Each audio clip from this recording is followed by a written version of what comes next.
ॐ स्थापकाय च धर्मस्य सर्वधर्मस्वरूपिणे स्थापकाय च धर्मस्य सर्वधर्मस्वरूपिणे अवतारवरिष्ठाय रामकृष्णाय ते नमः। असतो मा सद्गमय तमसो मा ज्योतिर्गमय। असतो मा सद्गमय तमसो मा ज्योतिर्गमय।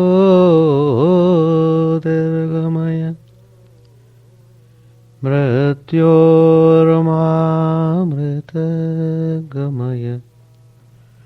ॐ शान्ति शान्ति शान्ति। Let us bow down to Sri Ramakrishna, the embodiment of all religions, the Supreme God incarnate. Let us pray to Him to lead us from unreal to the real, to lead us from darkness of ignorance to the light of knowledge, to lead us from death to immortality. Today's topic, Bliss Our Real Nature. It has been expressed very clearly in our scriptures that each one is the embodiment of bliss. Chidananda Rupaha Shivoham Shivoham. Everyone is Chidananda Rupa, the embodiment of knowledge, the embodiment of bliss. Each one has that blissful nature. So we see in this world, everyone consciously or unconsciously seeking joy. We are all living to experience joy, not to be miserable, but to enjoy happiness. We can get happiness only when we get rid of our ignorance about the things. So, seeking happiness is one of the most fundamental urges in all human beings. Everyone is incessantly engaged in various types of activities. In every action, each one has a motive behind it, even though he may not always be conscious of his intention. There is a Sanskrit verse which says, Prayojana manuddishya na mandopi pravartate. Vedanta says that the motive behind all actions is what?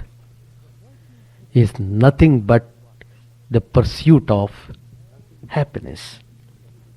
It includes all forms of positive experience, from the sense pleasure to the highest bliss of Brahman.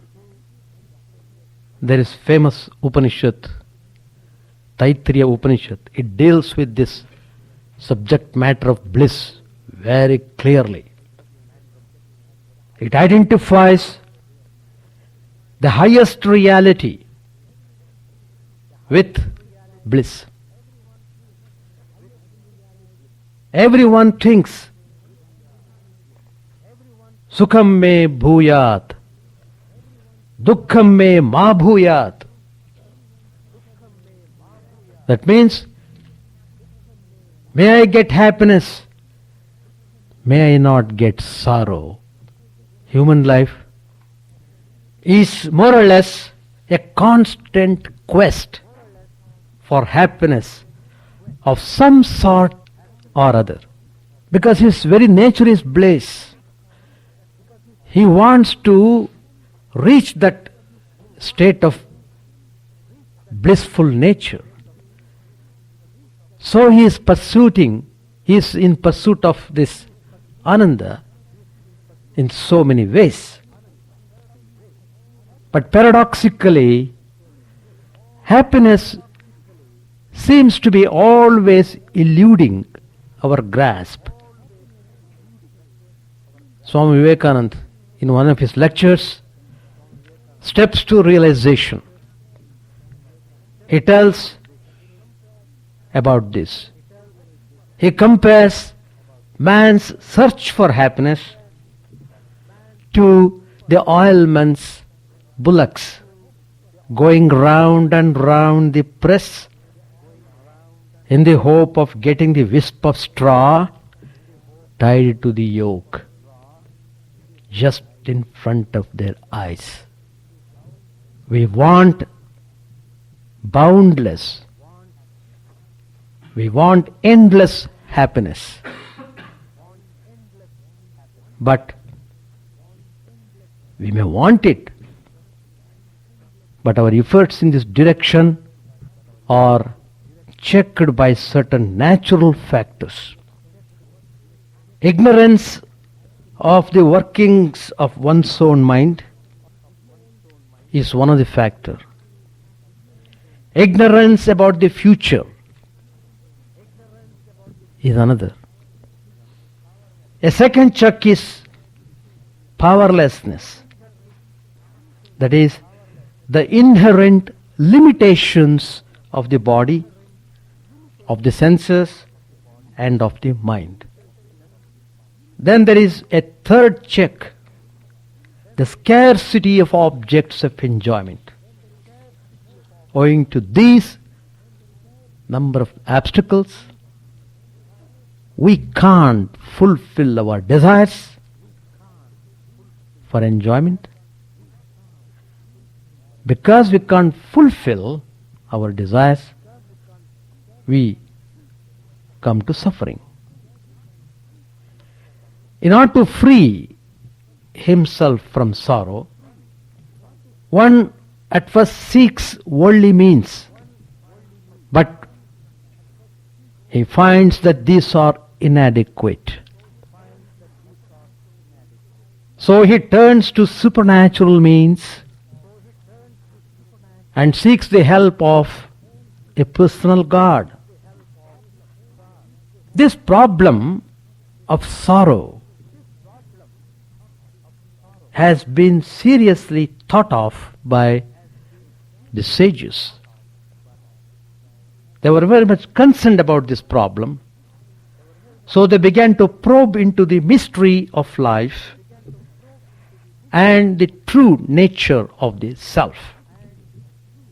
Through deep contemplation and direct experience, these sages have discovered some truths, very important truths about existence, about consciousness, and about happiness.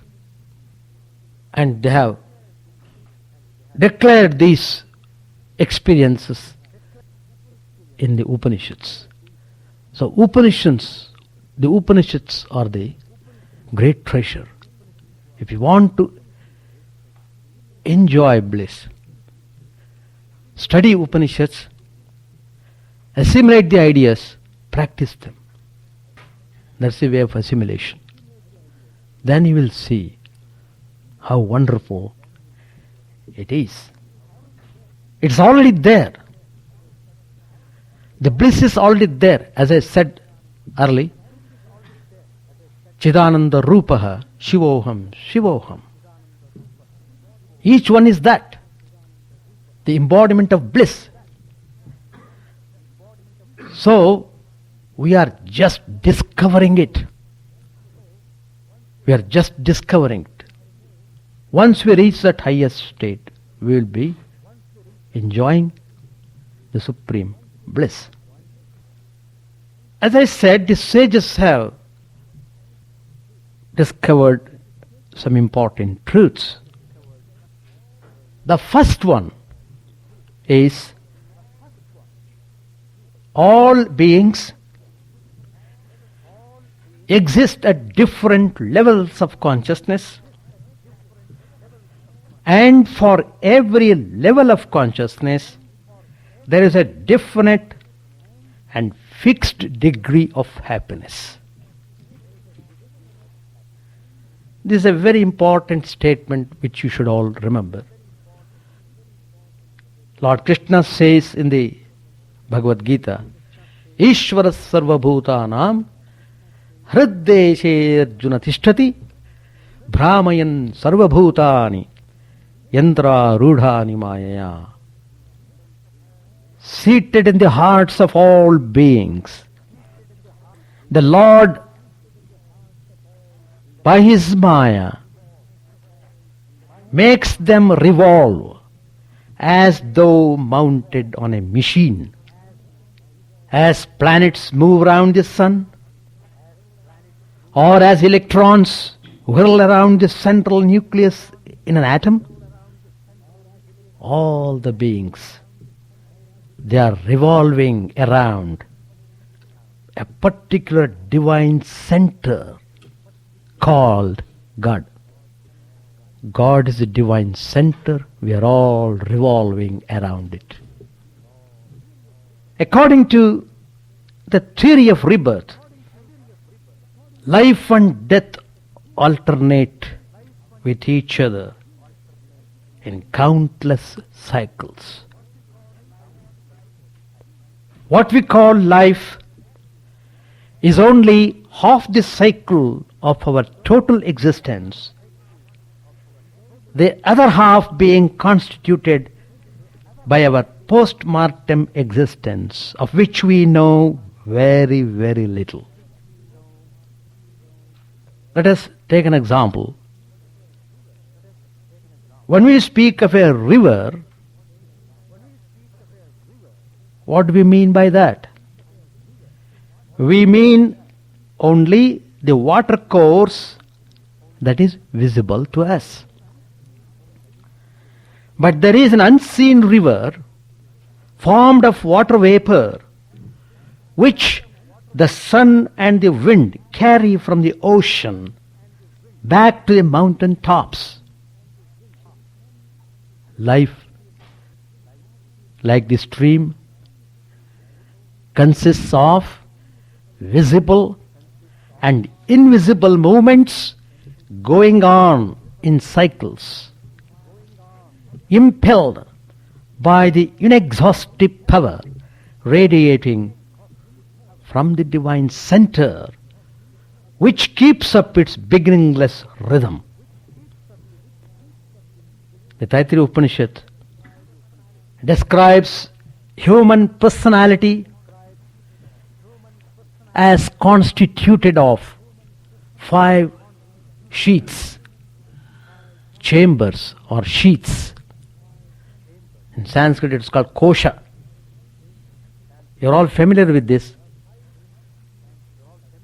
There are 5 sheets inside which the Atman dwells. The 5 sheets are Annamaya Kosha, Pranamaya Kosha, Manomaya Kosha, Vijnanamaya Kosha, Anandamaya Kosha. Kosha means sheet. These 5 sheets are, the first one is physical sheet, the gross form which everyone is seeing. The second one, vital sheath. The third one, mental sheath. The fourth one, the sheath of intuition or higher consciousness. And the last one is the subject matter of today, the sheath of bliss. Sheath of bliss. So in order to discover your real nature of bliss, you should straight go into the last chamber, Anandamaya Kosha. When you reach that state, you will be in Samadhi. You don't like to come back anymore. You don't taste anything else afterwards. Vedanta says that the ultimate reality or Brahman is of the nature of Satchidananda. Absolute existence, consciousness, bliss. The self of each individual is called as Atman. This Atman is identical with the Paramatman, the Supreme Consciousness. Each sheath, which I referred to just now, represents a plane of existence and consciousness through which the supreme bliss of Brahman filters down, giving rise to the joy of experience appropriate to each sheath. I consciousness may get identified with any of these sheaths, and it is this identification that determines a person's character and a person's temperament.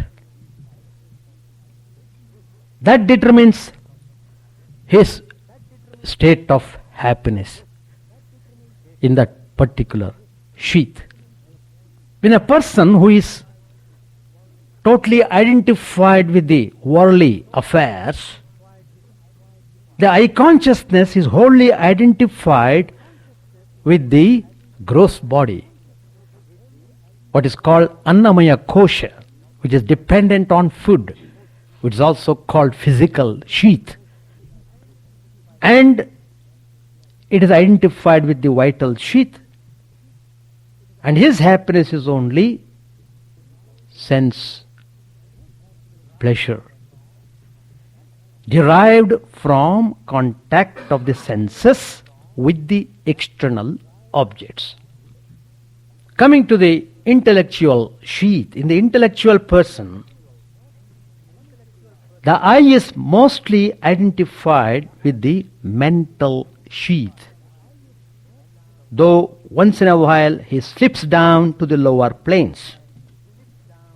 Spiritual life begins only when one consciously tries to shift one's center of consciousness, or I, to the level of higher consciousness.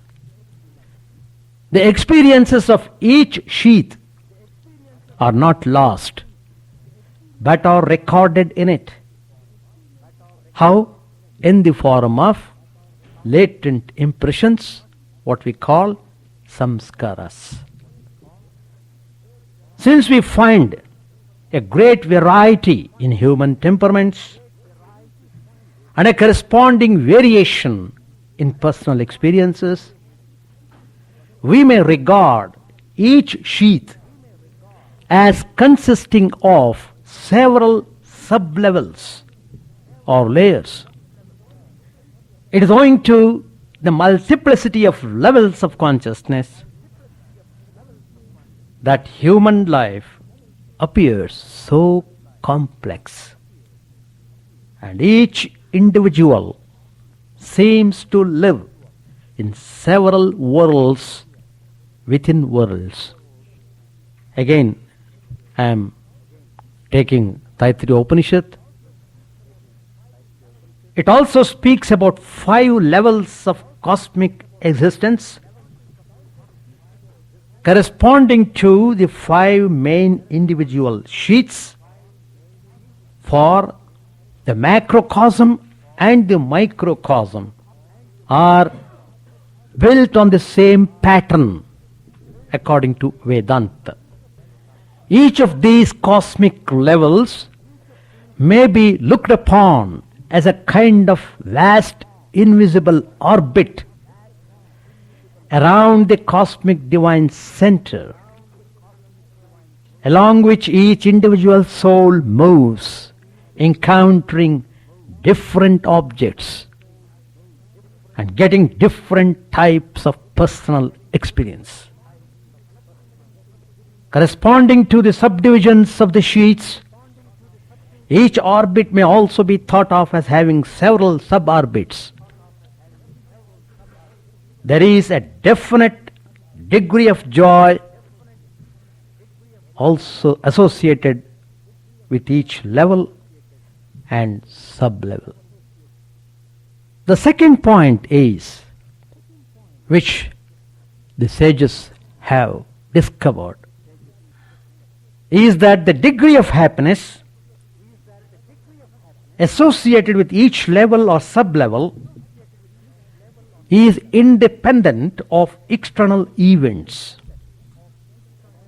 This means that as long as a person remains at a certain level of consciousness, he can get only the degree of happiness natural to that particular level, whatever be the type of work he does or the circumstance he is in.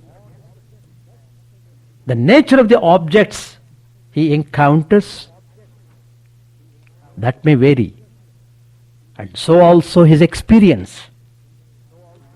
But the degree of happiness he gets remains the same at that particular level of consciousness. Let us take an example. There is a hungry man. He fills his belly with an Indian meal, vegetarian food, and whatever that is natural for Indians. He gets happiness resulting from the appeasement of hunger. He is satisfied, he got happiness. There is another person who is also hungry. He turns to Western style of food. He takes the food and he also is satisfied by the food. There is a third person who prefers Chinese preparation of food. But the degree of happiness resulting from the appeasement of hunger is the same in each one. That's the point which you should all remember. The universe we live in is complex. It is full of discontinuities and mysterious physical constants. Many of them have been discovered by modern science. For example, water boils at 100 degrees centigrade, which remains constant however much be the quantity of heat supplied. The movement of electrons within an atom are restricted to certain shells, each with a definite quantum number. The inner world of man is also full of discontinuities and constants, with the all-pervading Brahman as the only continuous and unchanging substratum. One such inner constant is the degree of happiness associated with each level or sub-level of consciousness. As long as we remain at a particular level of consciousness, we can get only its specific degree of happiness, and we can't increase this by any external means. We usually think that our happiness depends upon the type of work we do or the amount of wealth we have. But this is a great delusion which we all cherish. Can we say that the happiness of a doctor who handles blood and pus is greater than the happiness of a farmer who plows the land? Can we say that a businessman who rushes here and there with his briefcase is happier than an elementary school teacher? Whether we are doctors, engineers, desk clerks, or farmers, or students, as long as we all remain at particular level of consciousness, we can get only the same degree of happiness, whatever be the type of work we do. This important principle is the basis of Karma Yoga. That is the secret of Karma Yoga. Work does not create happiness. It only brings out the happiness that is already within. But the degree of happiness thus roused has nothing to do with the type of work we do. Understanding this truth, we stop grumbling about our work. Each work is great. We stop complaining about others. Jealousy vanishes from our minds and we get mental peace. Realization of this truth will make a student a better student. He will no longer study only to pass his exam. He no longer studies only to secure a job, but also for the joy of knowledge. Joy of knowledge. It will make a doctor, an engineer, a businessman do his work not only for the sake of earning money, but also for the joy of doing it. Again, in his lectures on Karma Yoga, Swami Vivekananda says, each is great in his own place. This principle can be understood very well in the light of the second point, which I had just mentioned, that the degree of happiness associated with each level or sub-level is independent of external events. Coming to the third point, effort is needed only to remove the obstacles to happiness. If our happiness is independent of external events, as mentioned in the second point, then it is clear that by sitting quietly in one place without doing any work, one can get all the happiness that work is supposed to give. Indeed, this principle is a foundation of contemplative life. But then, what part does action play in our lives? Where is the need to do work at all? The answer is, in the first place, work is necessary to remove the obstacles to happiness. A well or a river may be a constant source of water, but in order to get the water, we have to dip a bucket into it. This effort in itself does not produce water, but is necessary to overcome the obstacle of gravity. Obstacle of gravity. So you get water in the bucket.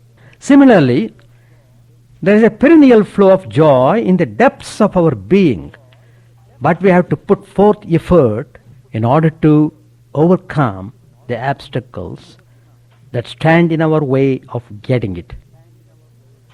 Work is needed only to remove the obstacles to happiness. But how many people really do work with this idea? On the contrary, by doing work ignorantly, by doing work carelessly,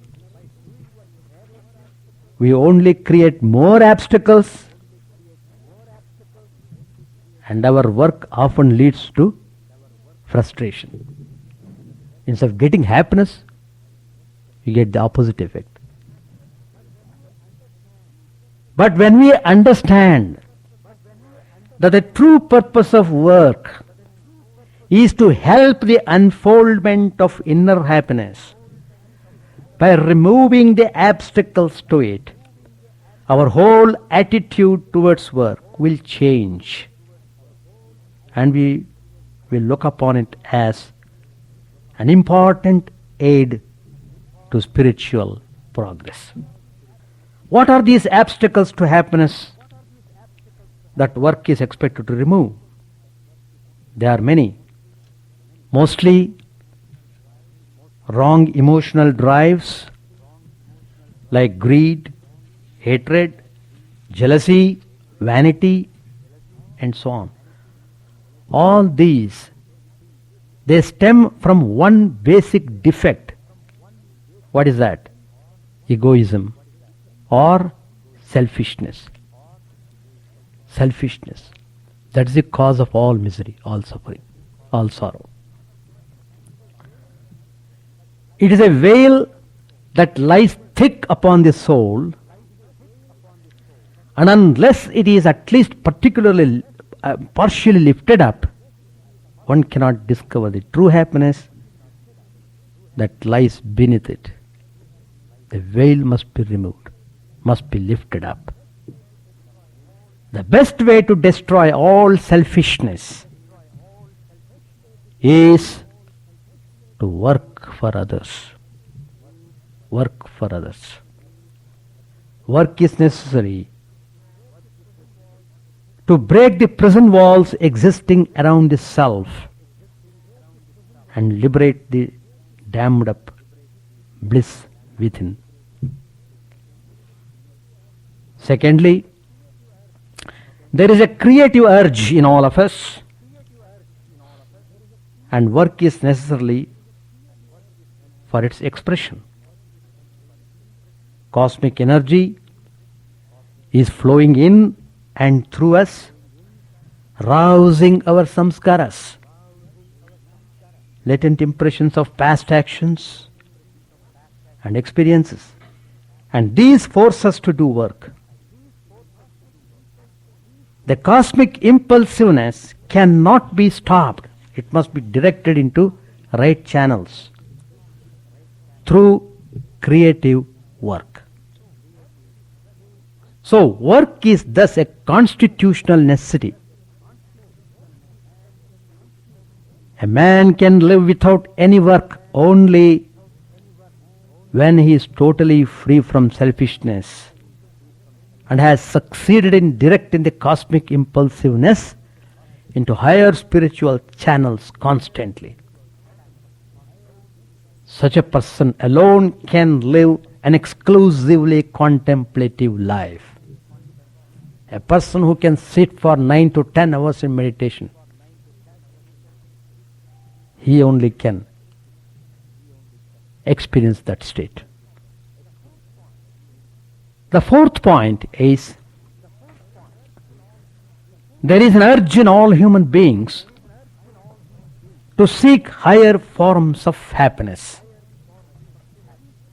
Shankaracharya says in his commentary on the Kathopanishad, Sarvo hi uparyuparyeva bubhushati lokaha. Everyone aspires for the higher and the still higher. So there is an urge in man to go up from a lower state of existence to a higher state. And the motive power, Supporting this urge is man's thirst for higher forms of happiness. This urge is clearly manifest in spiritual people. But even in other people, it exists in a rudimentary form. It is eclipsed or swayed by baser passions. In every human being, there is an urge to seek higher forms of happiness, which finds expression in the pursuit of truth, in the pursuit of goodness, in the pursuit of beauty, and finally in mukti or liberation. Known as value fulfillment or search for meaning, this universal urge lies at the foundation of philosophy, social service, art and religion. It is this undeniable psychosocial evolutionary urge that distinguishes man from animals. It is this urge to transcend the limitations of biological existence and even the limitations of rational mind that Swami Vivekananda defined as religion. Everyone, according to Swami Vivekananda, is potentially divine. That is, in each soul lies involved the capacity and urge to attain spiritual illumination and the supreme happiness that results from it. Man has a hierarchy of needs, and correspondingly there exist different types of happiness. The scriptures classify happiness into 4 main grades. The first one, that's the lowest one, is called Vishya Sukha, pleasure or happiness derived through the senses. This is invariably a discontinuous experience. Any sense experience pushed beyond a certain limit leads to revulsion. It is in order to overcome this inherent defect that man constantly seeks diversity in sense experience. The second type of happiness, higher than the previous one, is Shama Sukha, meaning the joy of self-control. It is not the result of the activity of the senses and does not depend upon external object and is therefore continuous and long lasting. When through long practice the senses are brought under control, one experiences great peace, a kind of pure joy that is undisturbed by the vagaries of mind and the changes of external objects. Devotion to God turns the mind away from the attraction of sense objects, and so the joy that a devotee feels in worshipping the Lord, which Sri Ramakrishna called Bhajanananda, the joy that one derives through worship, may also be classified under this category. Higher than this joy that is derived from the self-control, there's another type of happiness. It's called Atma Sukha, the pure joy of the higher self in its natural state. It can't be obtained merely by leading a moral life or by conventional devotional exercises. It is the result of a real spiritual awakening and is the first genuine spiritual experience that a sincere aspirant gets. Perhaps after years of intense struggles, He directly perceives the pure radiance of the self in the depths of the heart, and this detaches him forever from the illusory joys of the senses. When he experiences that Atma Sukha, it brings a sense of great fulfillment to the soul. But the scriptures speak of a still higher degree of happiness. There is still higher than this Atma Sukha. Still higher? What is that? It's called Brahmananda. It is a result of communion with God. Communion with God. That's called Brahmananda. The soul realizes the infinite ultimate reality and experiences boundless bliss. Man's insatiable and seemingly endless quest for happiness ends only when he begins to experience this measureless and everlasting bliss. There is another Upanishad, Chandogya Upanishad. It says, that which is infinite, Bhuma it's called, that which is infinite is alone true happiness.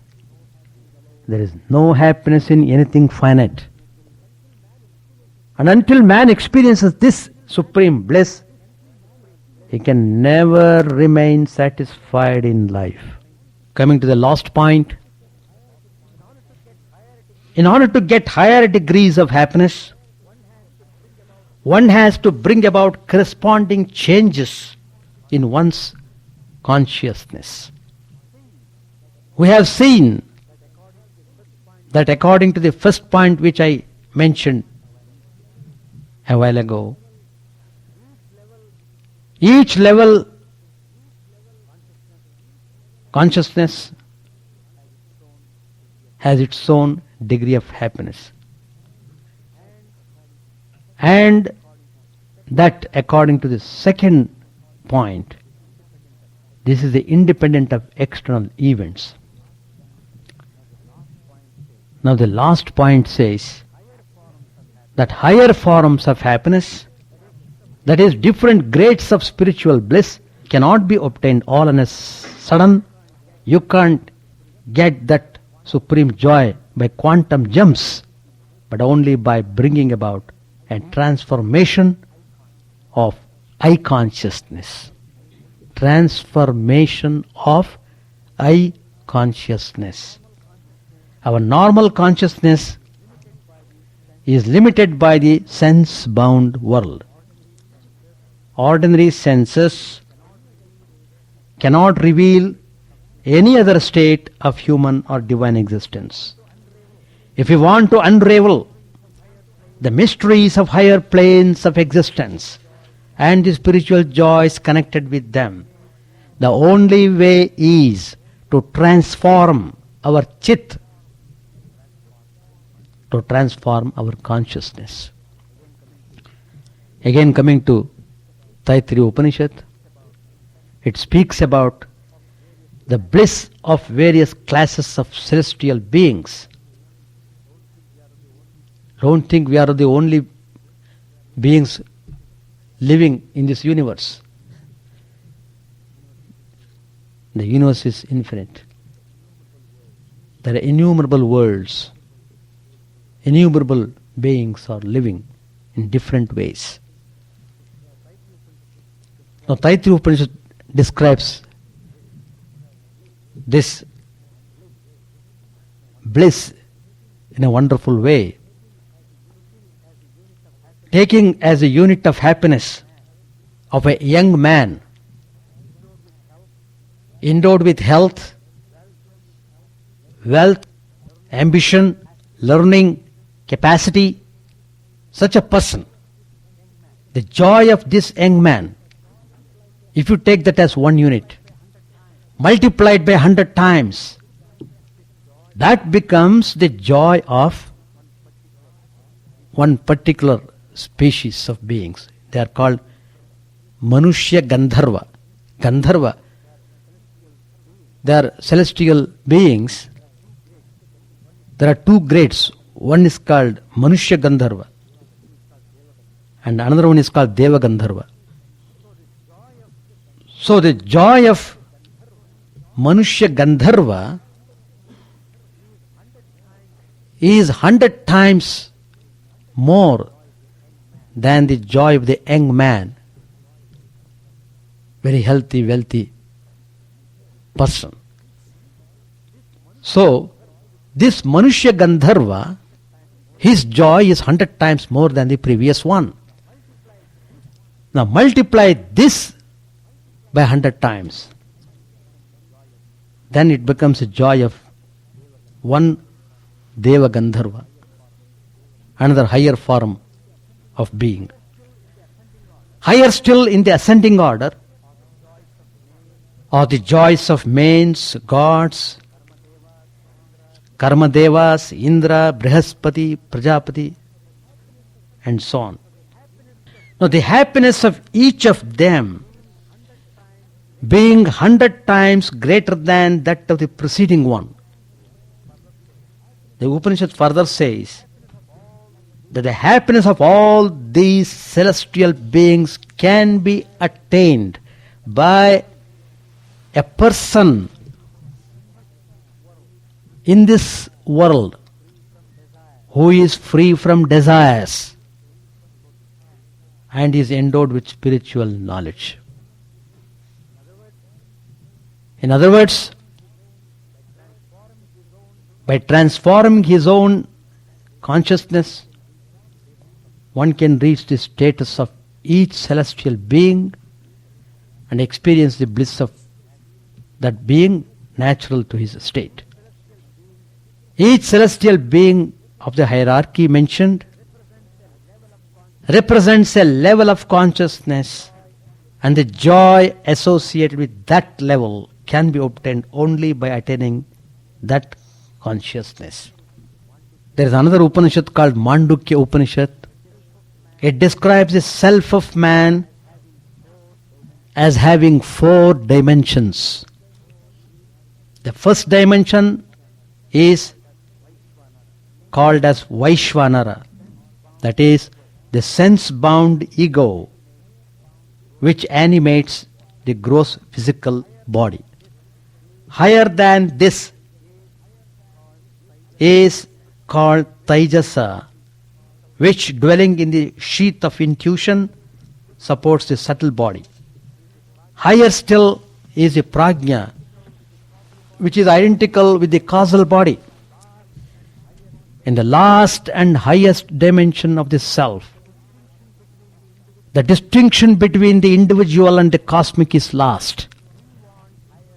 If we want higher forms of happiness, we must undergo progressive transformation of our I consciousness. In the lower dimensions of the self, existence, consciousness and happiness are seen to be separate categories. But as one's self-awareness undergoes transformation and expansion, one finds that the 3 categories meet, and at the highest dimension of the self, finally merge into one undivided, infinite, ultimate reality known as Satchidananda, existence, consciousness and bliss absolute, in which one's I consciousness is lost. So we find that bliss is our inseparable aspect of our real nature. It is a natural state of our being, but then masked by primordial ignorance, hemmed in by the limiting adjuncts of body, mind and the senses, we are separated from the boundless ocean of Satchidananda, of which we are parts. And this is the basic cause of our unhappiness, because of the separation in course of time, we will realize that all life is one, and that existence is itself bliss. If you study Sri Ramakrishna's life, you find how he experienced this highest state of bliss by practicing non-dual methods. He found in the final analysis that everything is that supreme consciousness. In that state, he is immensely peaceful. He is immensely blissful.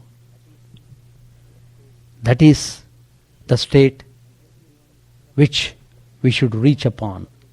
And everyone is struggling to get into that highest state of bliss. Till that state is reached, we have to keep on struggling and struggling, learning through suffering, and becoming serious about efforts to get higher and higher type of joy. So spiritual life is the one that gives you the experience of this highest bliss, which is the real nature of every one of us. When you experience this highest bliss, there is no more coming down, there is no more sorrow at all, and one gets complete fulfillment, complete satisfaction. So let us try to practice and reach that highest state of bliss. Thank you all. Om Sahana Bhavatu Sahanau Bhunaktu Sahaviryam Karavavahai Tejasvinavadhitamastu ma vidvishavahai. Om Shanti Shanti Shanti. Hari Om Tat Sat. May the Divine Lord protect us, nourish us. May we work in harmony with great vigor. May our study be illuminating and fruitful. May we love each other.